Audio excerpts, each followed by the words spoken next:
All right, so let's get started. Hey everyone, my name is Connor Duncan. For those of you who don't know me, I'm the Director of Community Partnerships at Kensington Park Senior Living. And if you've joined us before, welcome back to Kensington Connect. And if you are new, hello and welcome. We're so excited to have you. And today we have a really special session. It's our third session. And it's going to be The Genius of Vincent Van Gogh. So I'm sure a lot of you are familiar with him and his artwork, but we have two special guests today to present. We've got Kate Moeller and Ashley Borello, who are our activity coordinators here at Kensington Park. Give me 1 second. All right, hi ladies, how are you doing? There you go. Hello. Welcome everyone. We're so happy to have all of you here. That's right. I'm Ashley. And I'm Kate. And we're going to talk a little bit today about the life, the legacy, the genius of Vincent Van Gogh. And we're also going to show you how you can make your very own Vincent Van Gogh masterpiece. So shall we get started with seeing the process? Yes. So today we are going to do our best to make Vincent Van Gogh's almond blossoms. We'll show you a picture of what it really looks like in just a moment. But first, I'll tell you a little bit about the background of this painting. It's quite beautiful. It may not be what comes to mind when you think of Vincent Van Gogh, but it has a lot of significance in his life. He painted this in 1890 as a gift to his nephew, who would share his name as well. He would also be a Vincent Van Gogh. And it is one of the few paintings that the family never sold, and they just held on to it because it was so special. So today, I'm going to be lightly guiding you through a general painting quest. But because we are on a little bit of a time crunch, I'm going to go ahead and start with an entirely blue background. If you're doing this at home, you want the edges to be a little bit darker, the center to be a little bit lighter just as a focal point.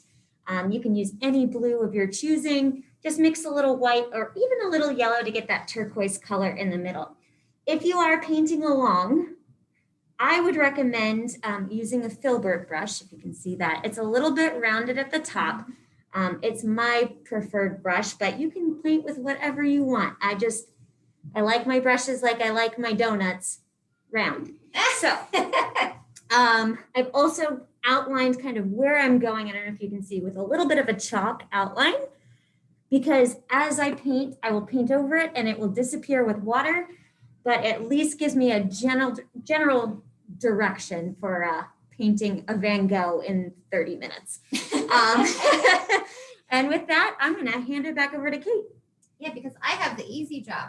I don't have to do a masterpiece in 35 minutes. Hey, I wanted to say, so we already have gotten some comments on your beautiful dress. So would you want to share a little bit more about your dress? Because we had some chat about that.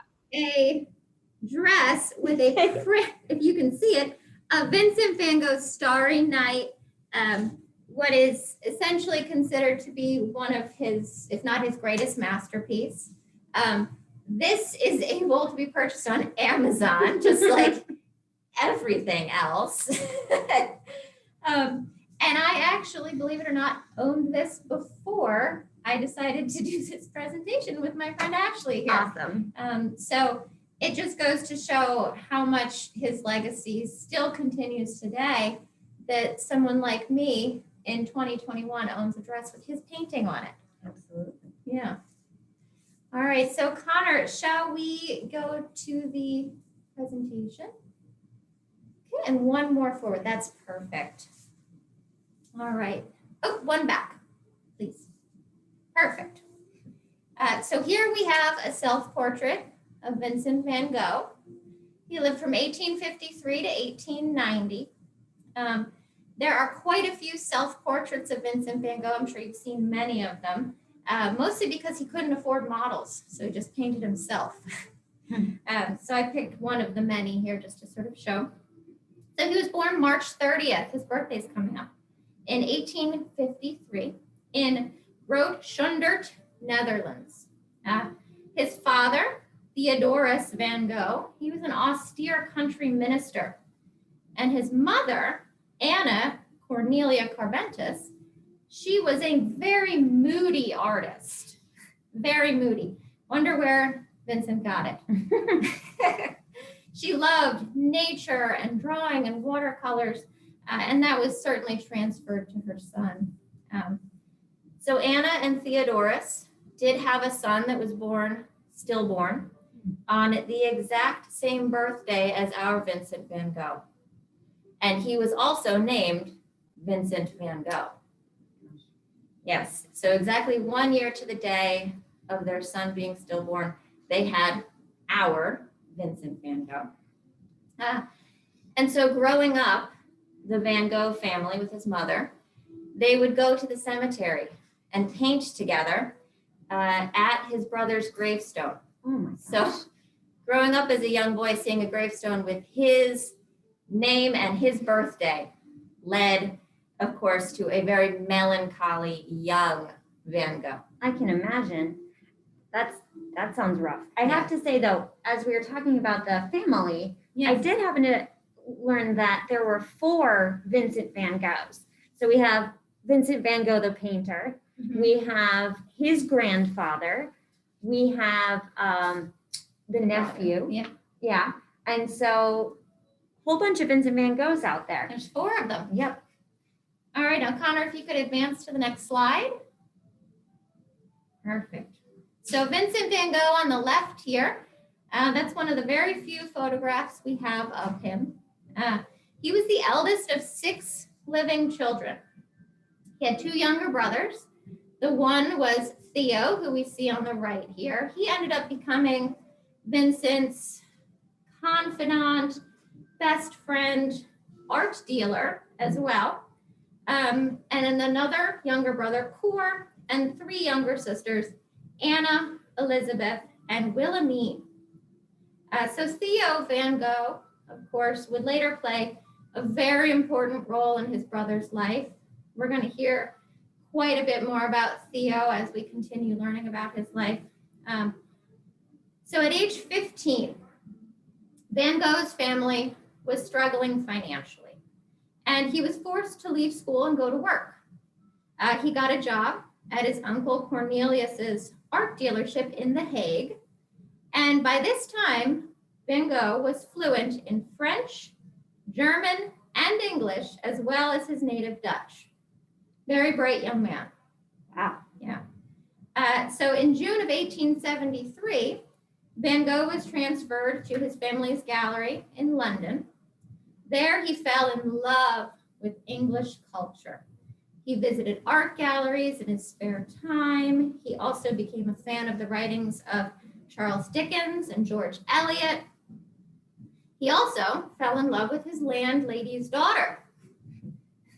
How'd that work out? Right, not so well for him. She rejected his marriage proposal, and he suffered a breakdown. He threw away all of his books, Oh no. except for the Bible, and decided he was going to devote his life to God. He became very angry at work. He was telling customers at the art gallery not to buy the worthless art. Oh. So, of course, he did not stay so long at the art gallery. He was eventually fired. So if you could advance, Connor. Perfect. So in the fall of 1880, Van Gogh decided to move to Brussels and become an artist. He had failed at just about everything he had tried in life so far. He tried to be a teacher, that didn't work out. He tried to be a minister. In love, he was sort of failing as well. So the one thing he was always quite good at, of course, was art. So he decided to pursue a career in art. He had no formal art training at this time, but his brother Theo offered to support Van Gogh financially because he knew how talented his brother was. And Van Gogh's art, of course, helped to keep him a little bit more emotionally balanced for a time, of course. And in 1885, while living in Paris with his brother, he began work on what is considered to be his very first masterpiece, and that is called The Potato Eaters. If Connor could advance to the next slide. So his brother Theo was living in Paris with him, and he did not think that this painting would be well received in Paris. The Impressionists were all the rage, and those were bright, colorful, lively, happy paintings. So this was not well received in its day, not even a little bit. But it is considered one of his early masterpieces. Van Gogh strove to depict the people and their lives truthfully. He renders the scene in a very dull palette, echoing the drab living conditions of the peasants. And he even used ugly models to further iterate the effects of manual labor on these workers. The effect is heightened, of course, by his use of very loose brush strokes to describe the hands and the faces of the peasants. They're sort of huddled around this one singular lantern, and they have this meager meal of potatoes. So at the time this work was painted, the Impressionists had really dominated the Parisian avant-garde for over a decade with their much lighter palettes. It is not surprising that Van Gogh's brother Theo found it pretty impossible to sell his paintings from this period in his brother's career. But I particularly love The Potato Eaters. It, to me, really demonstrates Van Gogh's commitment to rendering emotionally laden scenes in his artwork. Yeah, and I also like it's so different, and I like the truth that he was seeking, like not to make it out as though these people were living the high life. Right. It seems very honest. Absolutely. I like it. All right, Connor, if you could go to the next one. All right. So while in Paris, Van Gogh was exposed to a myriad of artistic styles, including Japanese woodblock prints.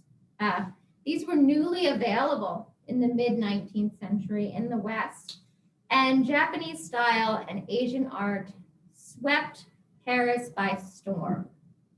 Van Gogh was inspired to create this particular painting by a reproduction of a print that appeared on a May 1886 magazine, actually.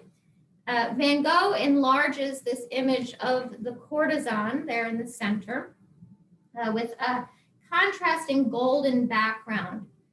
And she is bordered by a lush water garden, which is populated by frogs and cranes, both of which are allusions to prostitutes in French slang. Which I really like that he included because, well, that came off completely wrong. Because at the time, prostitutes were often used as models. And so I find it interesting, a little tongue-in-cheek, that he would include that group even if he wasn't painting them directly. Absolutely. A little nod to what was going on at the time. Yeah, a lot of his contemporaries, if you're familiar with Manet and his masterpiece Olympia, a lot of his contemporaries were painting prostitutes as models because they were what they could afford as a model. Makes sense. Yeah. So the stylist, oh, I'm sorry, Connor, thank you. The stylistic features that are exhibited in this painting, in particular, if you look at the very strong, dark outlines and the bright, really broad swaths of color, those really came to define Van Gogh's mature style. But he, of course, made this work his own. He worked in paint, of course, rather than woodblock prints. And so Van Gogh really softened the painting with his visible brush strokes, and it really gives a dimension to the figure and her surroundings. Yeah, and as you mentioned with the Japanese influence, Europe had really been cut off, for the most part, with a few exceptions, from Japan for about 200 years. Japan had been really turned off by the Christianity that they were trying to push on the Japanese. So they pretty much closed their borders until about 1853 when Commodore Perry came through. So now that we had this open trade route, this influx of Japanese items from like silks to art for sure, really appealed to, as you mentioned, Monet and Van Gogh and Toulouse-Lautrec and all of those guys that we just love. So kind of a cool time in art history. It's amazing. It was like the art coming out of Japan and Asia and as a whole really was like a breath of fresh air in Europe. And we see so many artists inspired from it. Everyone from Tiffany and Company, even all the way down to people like Van Gogh. Awesome. All right, Connor, the next slide, please. All right.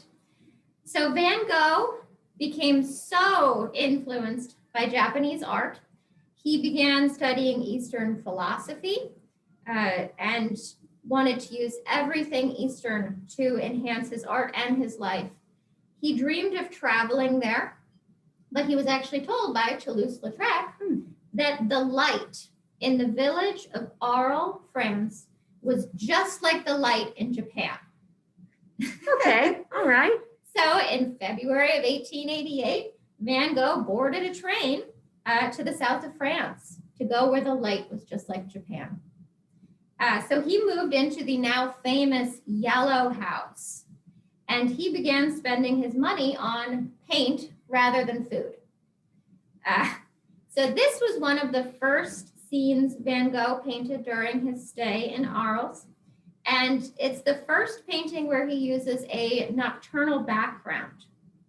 He uses very contrasting colors and tones.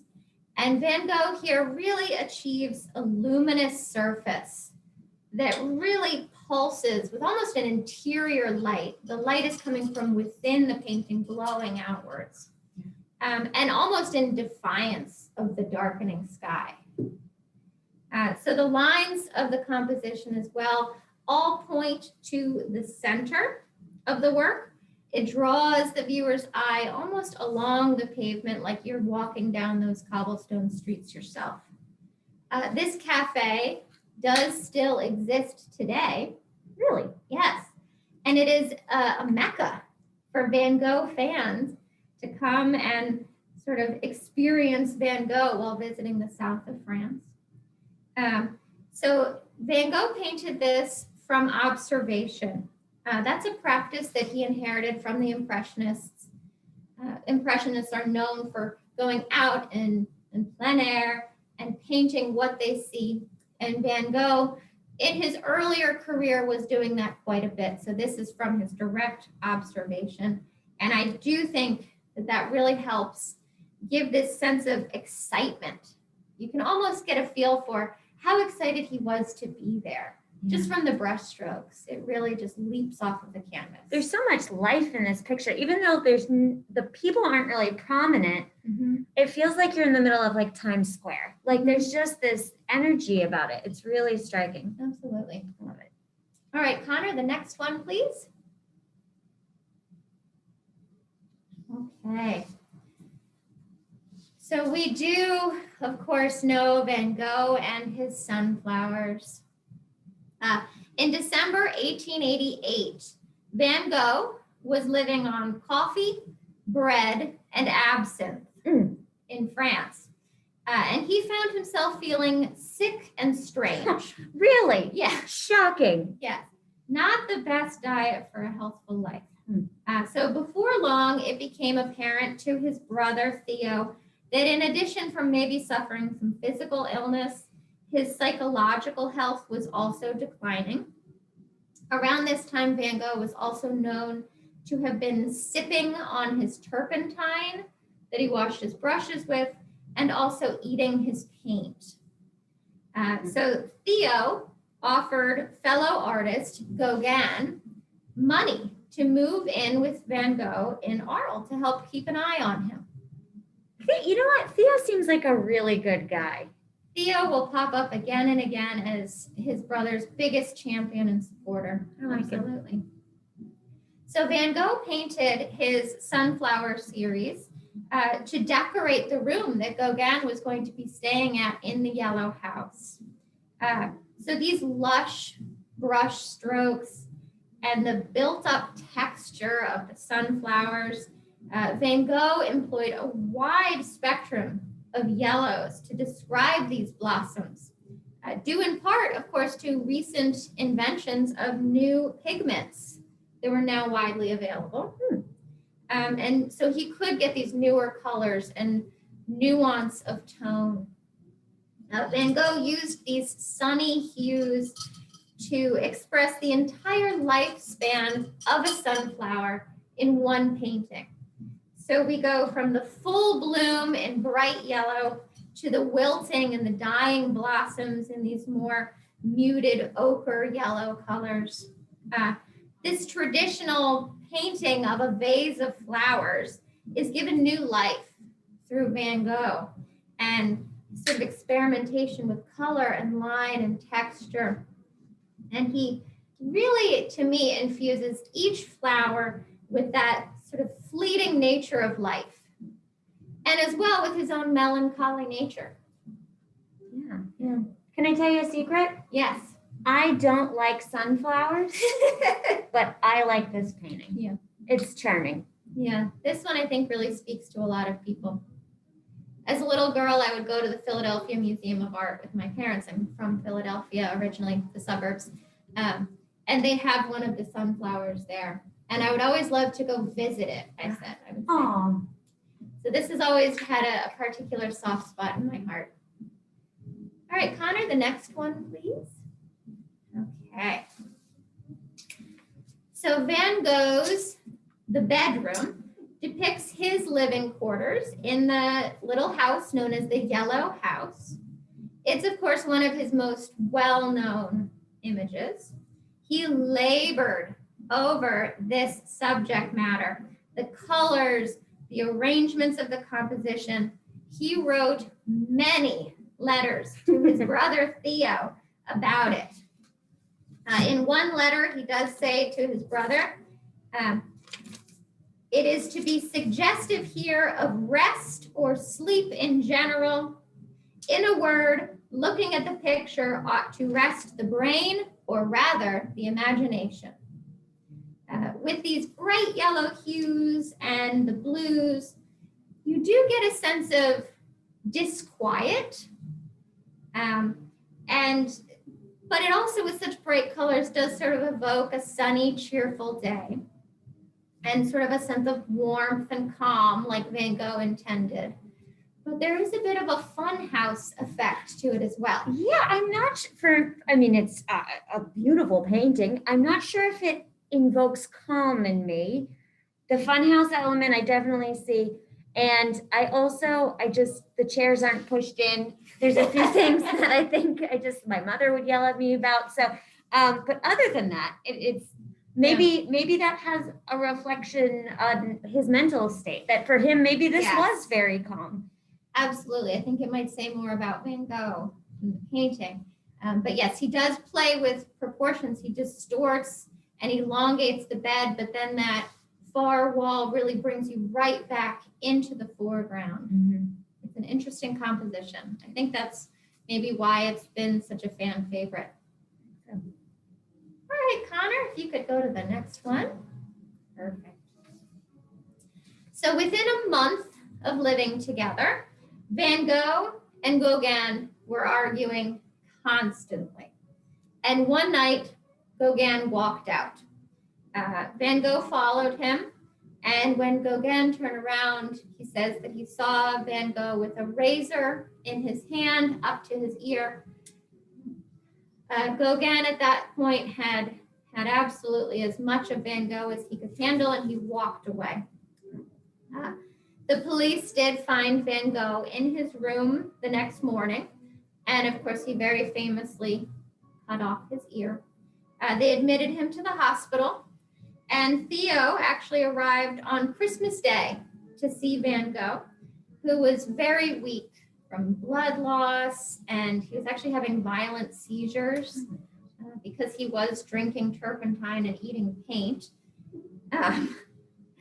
probably lead poisoning, mercury poisoning going along with it. The doctors did assure Theo that his brother would live and he would be very well taken care of. And by January 7th, Van Gogh was released from the hospital. Okay. He made a quick recovery, but he did remain alone and depressed. For hope, he turned to painting and nature, but he just could not find peace. And he self-admitted himself to the hospital again. He would actually paint at the Yellow House by day and return to the hospital at night for treatment. Yeah. You know, I kind of admire that he knew that he needed to go back. Yeah. That took a lot of commitment on his part. Yeah. So he was in a tough situation. Things were not going well. He was not well physically or mentally. And he decided to move to an asylum in Saint-Rémy-de-Provence. This was actually after the people of the town he was living in signed a petition saying that he was dangerous and asking him to leave. Yeah, that's a difficult thing to hear, I'm sure. Yeah. Yes, but so by May 8th of 1889, he was in Provence and he was painting in the hospital gardens at the asylum. And things were starting to look up for Van Gogh, actually. By November 1889, he was invited to exhibit his paintings in Brussels. And he sent 6 paintings, including some of his most famous works. And I think this might actually be a good time to check back in with Ashley and see how she's going. Okay. Well, I haven't started drinking turpentine yet, so that's a plus. That wasn't it. That was, I shouldn't have said that. All right, so here's what I've done. I'm trying to establish those dark black outlines. So I started off by painting my branches all black because I frankly don't have the time to go back and outline all of them. But when we look at more of his Japanese art here shortly, you'll see everything is very detailed and outlined in black. So you'll see that soon. Then I went back and I added just a little bit of kind of an army green, which is actually yellow and black together, kind of make that nice army green color. I'm trying to establish a little bit of like the bark, the layers of the bark. Also, now I'm starting to add my almond blossoms. I still have quite a ways to go before I get to here. But we'll see how I do. We'll see how it goes. It's looking beautiful so far. Well, I am really impressed. Like I said, no turpentine. So here we go. You've had a short amount of time and you've made amazing progress. Thank you. That's wonderful. I like you, Kate. I like you too. Thank you. I have a couple questions, actually. We had some comments from Mary. She said, you know, how does he make the sunflowers look so real, especially the ones that have not opened up yet? And she was also wondering, the bedroom painting, the bedroom looks quite small. Was that sort of the size of how the rooms were in that time, or was that based on his mental status? Well, a little bit of both, but mostly actually due to his financial status. Van Gogh did not really make any money of his own, and his brother Theo supported him financially. So he had pretty modest lodgings. Yeah. Another point for Theo, though. Another point for Theo, absolutely. And the sunflowers, how does he do it? That's a fantastic question. I wish I could paint like Van Gogh. But it's really a combination of his using the brush strokes and the thickness of the paint to give that sense of motion and movement and emotion and feeling to something as simple as a vase of flowers is really the core of the genius of Van Gogh. A lot of art makes us feel something, but Van Gogh really sort of takes us through the ringer in a lot of ways. Mm-hmm. Yeah. And you know, blossoming flowers were actually among one of his favorite things to paint. He loved nature, and he is, for as melancholy and as sad and as depressed as he was, he found real joy and beauty in nature and in flowers specifically. Yeah. He was deeply religious, but he's always said he felt God most in nature.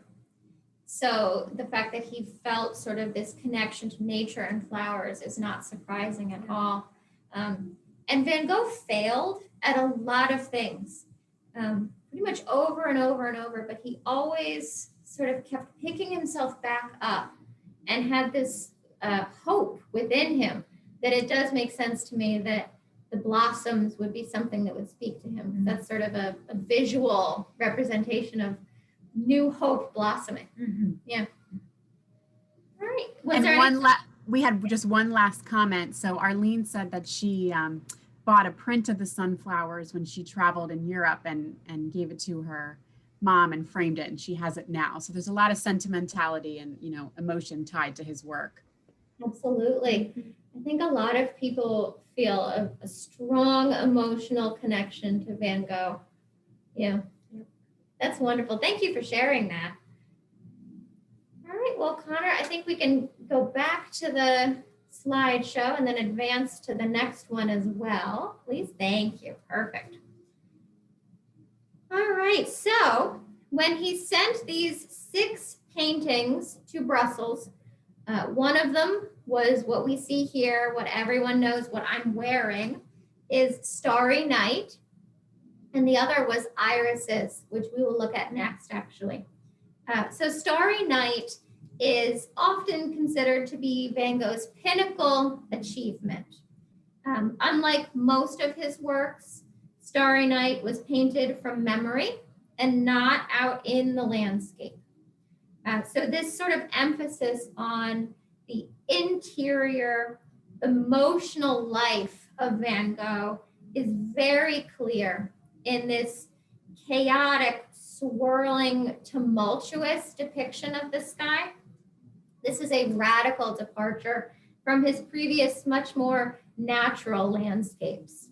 The result of Starry Night that we have here is a landscape that is rendered through curves and lines, and it's seemingly chaos, sort of subverted by a very formal composition. The trees in the foreground, the small city down in the back, and then the horizon line coming across at the middle of the painting. Those are very classic formal compositions for a landscape, but it's certainly nothing classic about it. This is absolutely revolutionary at the time, really. Now, he didn't love this painting, right? It was not one of his favorites. Isn't that shocking? Yeah, it's amazing. I mean, I don't know how you could look at that and not love it. I think that it fills just about everyone who sees it with some emotion. Yeah. And also, this is just kind of a fun fact. I did read that it was the morning star that he particularly found captivating, which is kind of that bright spot that's not the moon.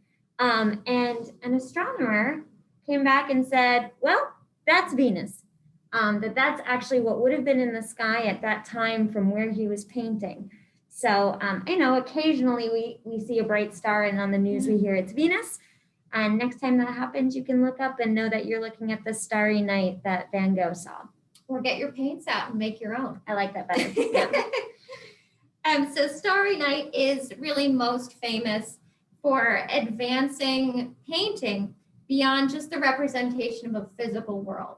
So we are seeing the internal feelings, emotions, thoughts of Van Gogh interpreted through a landscape, which was absolutely sort of revolutionary and just mind-blowing at the time. And Connor, if you could go to the next slide. Wonderful. So Irises from 1889 actually held the world record for most expensive artwork when it was sold in 1987. It sold for $53.9 million. Yeah, that would be about $100 million in today's money. So he was very inspired by the nature surrounding him. And he actually began his work on this painting within his first week at his stay in the asylum. This really does show his influence from the Japanese woodblock prints, the dark outlines of the flowers, the color blocking, so those sort of not blended colors, it's just a block of purple next to the block of green. That is very, very thematic, or a common artistic theme in woodblock prints, of course. And I find it pretty interesting about this painting as well.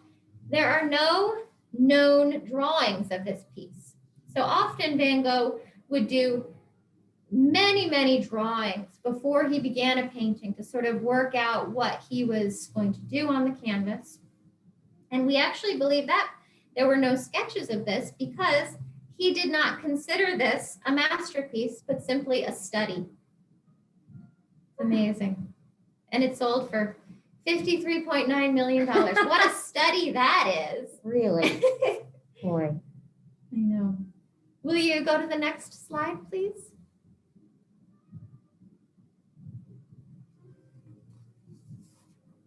Connor, could you go to the next slide, please? Yep, hold on 1 second. There we go. We should have calculated how many, like hundreds of $1,000s per iris that was. I'll work on it for next time. Yeah. Okay. Get back to us. Will do. So here we have the red Vineyard from 1888. I know we are going back in time a little bit with when he painted it, but this was actually the only painting that Van Gogh sold in his lifetime. So this was sold in 1890 on January 31st, right around when Theo and his wife Johanna gave birth to a baby boy and named him Vincent Van Gogh. Yeah. So that's the fourth Vincent. So at the same time that he had his brand new nephew, his very first painting sold ever. So things were really almost feeling positive, you would think, in Van Gogh's life. He sold this for 400 francs.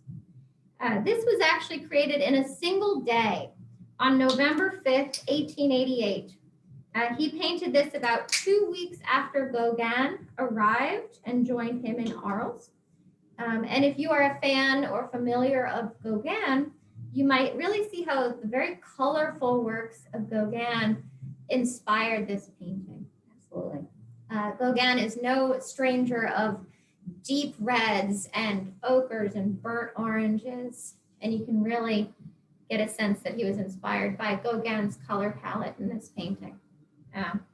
And this, of course, was painted from a scene out in the rural area that he was living in the south of France during an evening walk through the vineyards.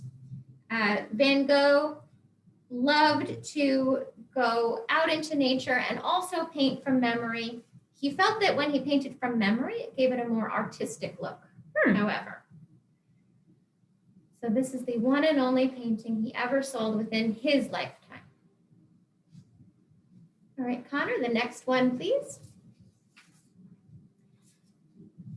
So after Van Gogh left the asylum, he, in May 1890, traveled north to Urbes, which is just outside of Paris.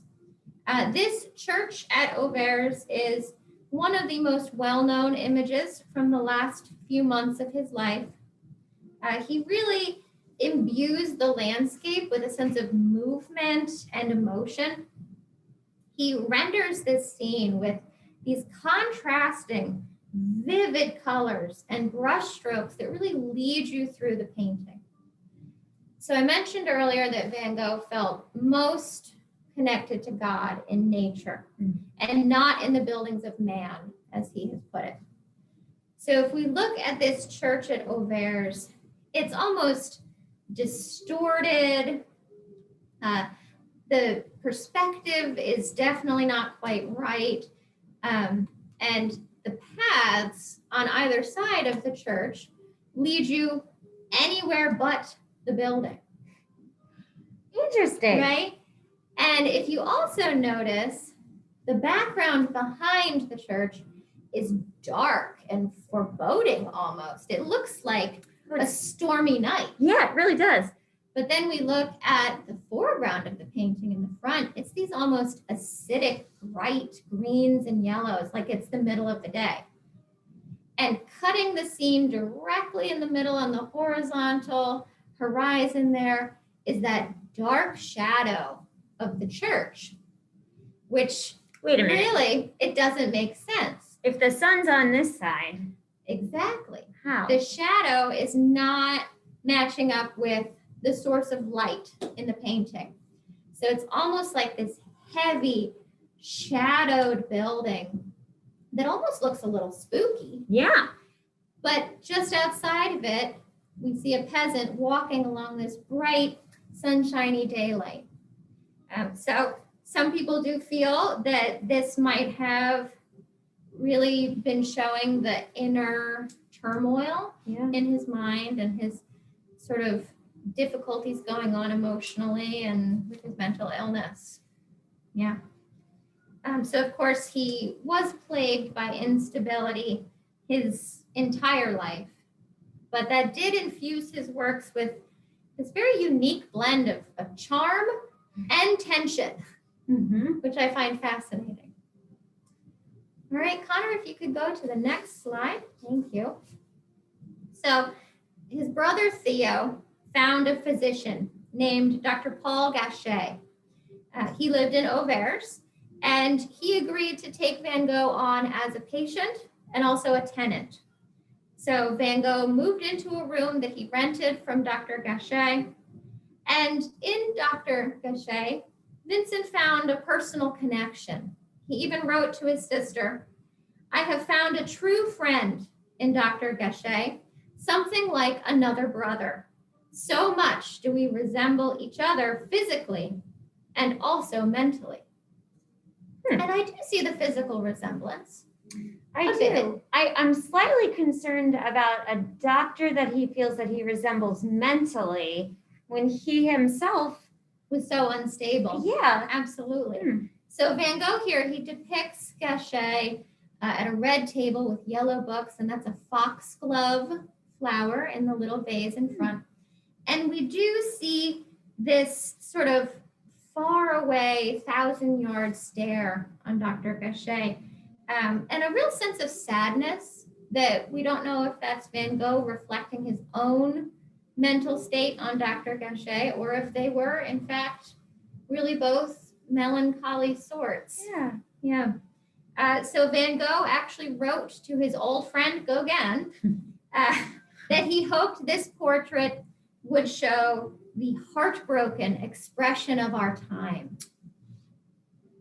I know. Gosh. Yes. So Van Gogh here has created a portrait that has resonated with viewers for decades and decades. And the intensity of the emotion that Van Gogh pours into each brushstroke is really what has made his work so compelling to viewers for countless years, inspiring countless artists and individuals. The most recent owner of this painting actually planned to be cremated along with the painting. Yes. Very lucky for us, his wishes were not honored. Oh my gosh. So we do still have the painting. Yeah. Yikes. But that's, a strong connection. Yeah. Right? Really? That's incredible. All right, Connor, if you could go to the next slide. Okay. So Vincent Van Gogh, I think everyone knows he had a very tragic end. On July 27th, 1890, he went out to paint in the morning in the fields, and he carried a loaded pistol with him, and he shot himself in the chest. The bullet did not kill him right away. He was actually found bleeding in his room. We don't know how he got back to his room. Turned out Vincent was distraught about his future because earlier in the year, his brother had visited and spoke to him about needing to be a little more strict with his finances. And Vincent misunderstood and took that to mean that Theo was no longer going to support him or sell his art. Oh. Yeah. So Van Gogh was taken to a nearby hospital, and the doctor sent for Theo as quick as he could get there. He did arrive in time, and he found Vincent sitting up in bed with a pipe. Of course. The story goes that they talked all through the night, and Vincent Van Gogh did end up passing away in the arms of his brother, and he was only 37 years old. Yeah. And very sadly, Theo himself was suffering secretly from syphilis and died only 6 months after his brother.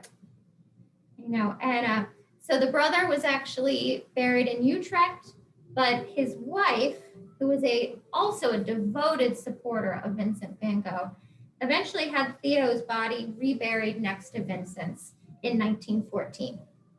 Well, that's a sweet ending. It is. Good. So Connor, if you could go to the next slide, just so we can see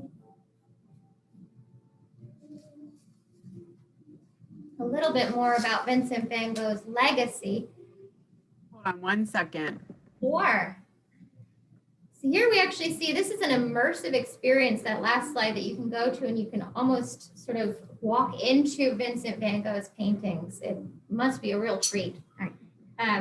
So Theo's wife, Johanna, she then spent the rest of her life collecting as many of Van Gogh's paintings as she could.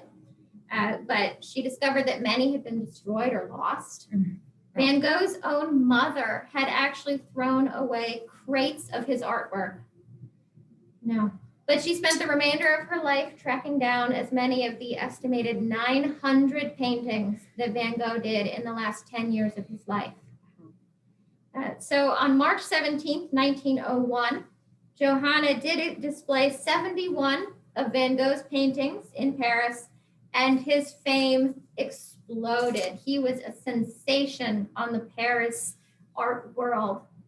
And actually Van Gogh's mother lived long enough to see her son become an artistic success. That's wonderful. It is. And of course, today, Vincent Van Gogh is considered one of the greatest artists in human history. And this is a view of actually the Van Gogh Museum in Amsterdam.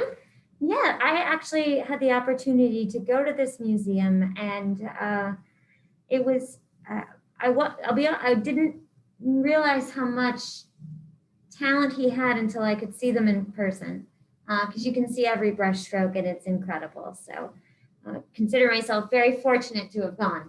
Definitely, I would love to have gone. And if you can go to the next slide, Connor, his legacy continues today. You can buy Lego art sets and make a Starry Night Lego set. And if you can go to the next one, I've got a few other funny things. There's a pretty funny mug with a broken handle, of course, sort of a play on the ear that he chopped off. And of course, you can buy sneakers and face masks and dresses that all show his wonderful talent and amazing skill. All of those things. And, I have one more comment, Kate. Yes. And it's because I love Theo so much. We all do. His brother. I just love him. Yeah. And I have kind of a fun fact. Did you know that Theo loved prune juice? What an odd thing to love. I know. But because of that, they called him Gotta Go. On that note, we've got to go. Thank you for joining us today. Thank you so much for joining us. We have here Ashley's beautiful masterpiece. We did our best. I think it's fantastic. Maybe from a distance? No, bring it closer. Bring it closer. Oh, look, that almost. I love it, Ashley. It's beautiful. You did a fantastic job. We tried. Under a lot of pressure, really. I mean, that wasn't too bad. Not bad. I'll take it. That's a beautiful piece. We have a couple questions if you both have time for that. Of course. If I can. Let's see. Someone asked, what was his longest time to complete a painting? And which one was it? Do you know? That's a good question. I don't know which one was the longest, but I do know that Van Gogh was a very fast painter. Typically, a painting would take him maybe a day or two to actually complete, but it's no surprise, I think, that he would ruminate on a topic and do dozens and dozens of sketches and drawings and do the same painting many times. In fact, he would do copies of his own artwork just to practice. Yeah. So he was a very fast painter, but that's not to say that he didn't also obsess and maybe do a lot of sketches and studies. Yeah. And if you want, there's actually multiple Starry Nights. So that's not Kate's dress is not the only one. If you want to go out there and investigate, there's more. Yeah, absolutely. Ashley, we had Iris said that your painting is beautiful and you did a great job. Thank you. It And then we had another question. I know, Kate, you might have said this at the beginning, but can you just remind folks where you got your dress? Amazon, where everyone gets everything. And we had a lot of folks who shared that they have seen some of his paintings at the National Gallery of Art, and then as well in New York and all of that. So we had a lot of folks who have been able to see his work in real life. And I've also been to the Van Gogh Museum in Amsterdam. It's really beautiful. Yeah, it's very beautiful. They have a great collection of a lot of his letters. I can't remember if it was between him and his brother, but they have a lot of letters there that you can read through, and they're really, really special. Any other questions? Go ahead. Yeah, he wrote many, many, many letters. He was prolific. I mean, and he saved everything. He was a bit maybe OCD or man, I don't know. I'm not going to diagnose the poor man, but he saved all of his letters, and he just constantly wrote and wrote and wrote to everyone he knew and anyone who would listen. And he's very self-deprecating in the letters, but he's also very funny. He has a lot of wit. So I would recommend reading some if you feel so inclined. Yeah. And the last thing I would just want to mention is that if anyone watching, we had a great audience today, just about 50 people. So that was wonderful.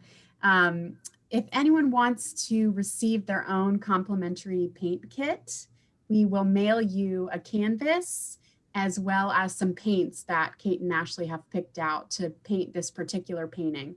So if you would like that, please write in the chat, or you can email me afterwards, and we'd be happy to get that to you sometime in the next week, so you can rewatch and follow again back at home. But I just want to give a big thank you to Ashley and Kate. You guys were fantastic. And we had a comment from someone in the audience that your conversational style was wonderful and they really enjoyed your presentation style. So keep it up. I'm so glad, because sometimes I love art history, but it can be a bit dry. So we wanted to make sure it was fun and entertaining and exciting. So thank you so much for joining us. It really was. As Stella said, this was an excellent talk. So we've gotten lots of good feedback. Thanks, Stella. I will let you get back with your day, but thank you so much. And if anyone has any questions or they'd like a paint kit, please feel free to email me afterwards if you don't get it in the chat in time. But thank you to Kate and Ashley, and we will see everybody next week, next Thursday. And our topic will be emotional wellness, and it'll be coping with COVID fatigue. I know it's been a long year, coming up on a year, since all of this started. So we hope you can join us then. And thank you so much. Have a great day, everybody. Thanks.